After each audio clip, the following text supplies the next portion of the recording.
can do whatever you want in addition to it. So this is all done in addition to all the regular teaching and learning that all the schools do.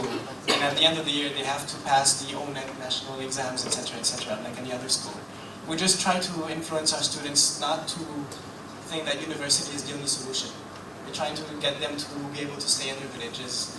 And oh, there's a slide I removed. We also have an agreement where we joined with this private university called the Asomsin Institute of the Arts, in which they're the first university we've heard of that came up with this system, in which you are able to get a bachelor's degree without attending the university.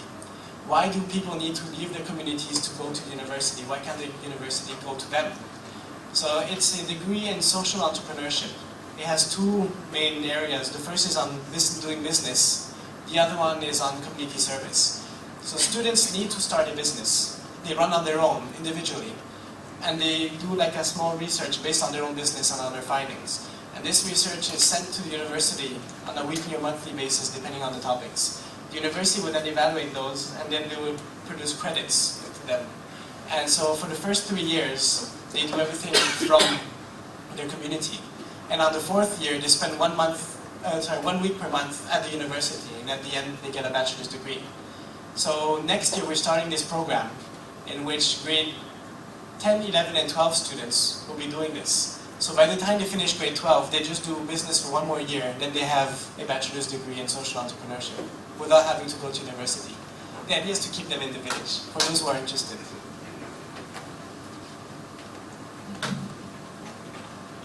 I'm not quite sure that this project is related to the music or not, but we did invite him, Mr. Michai, to come, and on behalf of Mr.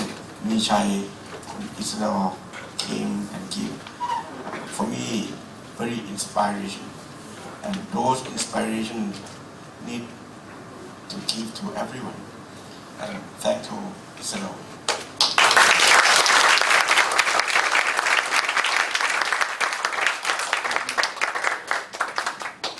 Just to echo that, but I think it has huge opportunities and ramifications potentially for connecting to music. Just the idea that conservatories and music schools and departments of music and so on traditionally have not been particularly connected, arguably, to their community, even though they grew out of them. So how do we, one of the questions that could come up in the breakout sessions afterwards, how do you transform the existing identity of one's institution so that it has that resonance in the community that surrounds it? So there's a very clear opportunity there. Then, of course, this idea of how do we get music and its potential for creativity to be understood as readily as, for example, art is, or for example, ecology can be, and so on. So how does the art form of music connect into our local contexts and so on? So many, many possibilities, I'm sure, once we get into the discussions of our local context, of the challenges we face of disconnection in community, of individualism versus the growth and connections. And we see from the different, I'm sure we'll have an opportunity to share and to brainstorm this so that we take back ideas. I was at the AEC conference in November, and somebody said, when we go back to work on Monday, we need to take back much information and facts. And it just seemed like completely the wrong idea. When we go back to work on Monday, surely we want to take back inspiration and ideas and ways of helping our own communities become better energized from the experience of sharing.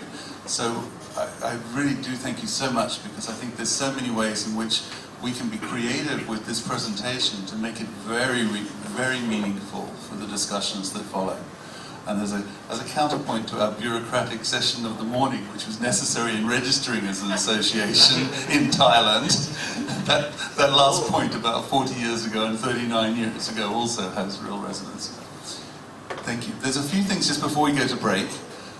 You'll see in front of you, has everyone got one of the, oh yes, there's a sheet coming around which just allows the opportunity without you having to put your name on the sheet. We're just trying to get a sense of the degree of popularity potentially for these 7 different areas for tomorrow. So what we thought was, if everyone would just indicate the 2 areas they thought they were most likely to go to, we might adjust things slightly. If, for example, there are 1 or 2 areas which only have 5 or 6 people that are indicating interest, we might only run that session once, which will give greater freedom for people to get to other sessions. Do you see? So if we don't want to join groups together, but instead we could decide that some of the things only run once, and if you know it's only running once, you go to that one that time, and you go to your other choice against that time. So it's a very simple exercise. Tick the 2 areas you're thinking you would go to. You're not committed to it. We're not taking a roll tomorrow morning to see who actually turned up, but it just gives us a feel for this.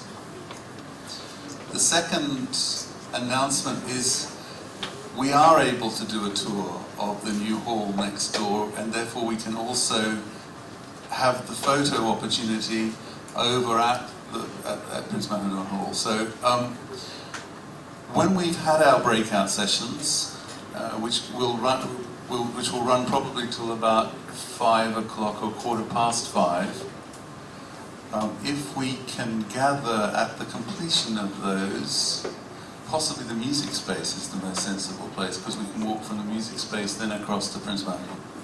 What do you think, Joe? Music Square. Music Square. So the restaurant, basically, the restaurant. So when the groups finish, if we all come together at the restaurant, we can then walk across from the restaurant to the hall, have a brief tour of the hall, which is, having done it, it's definitely worth seeing, and then we'll have a photo opportunity there. Dr. Sukri's also offered for those, tonight is a free evening, but if you want to be eating here, there will be dinner available at the Music Square. So, but that would be sort of quite soon after we finish the photograph, I think, so probably around 6 o'clock or something. But there will be food available at the Music Square for everyone if you wish.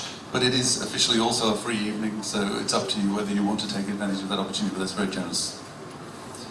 Joe, what have I forgotten? That's it, really.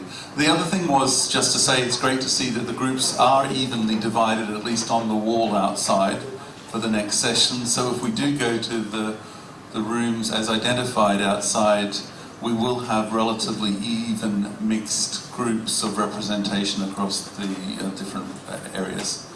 So I'm sure that there's plenty of opportunity and stimulation for that session to be extremely interesting. Shall I suggest we start that session at, can I say, shall we say 3:45? 3:45, so half an hour from now, basically. So we have a break now, and then we start at 3:45, so we can aim to finish hopefully about 5. Yeah, if it runs over a little bit, then fine, but if we can try, so we do 3:45 to 5 for the next session. Thank you very much.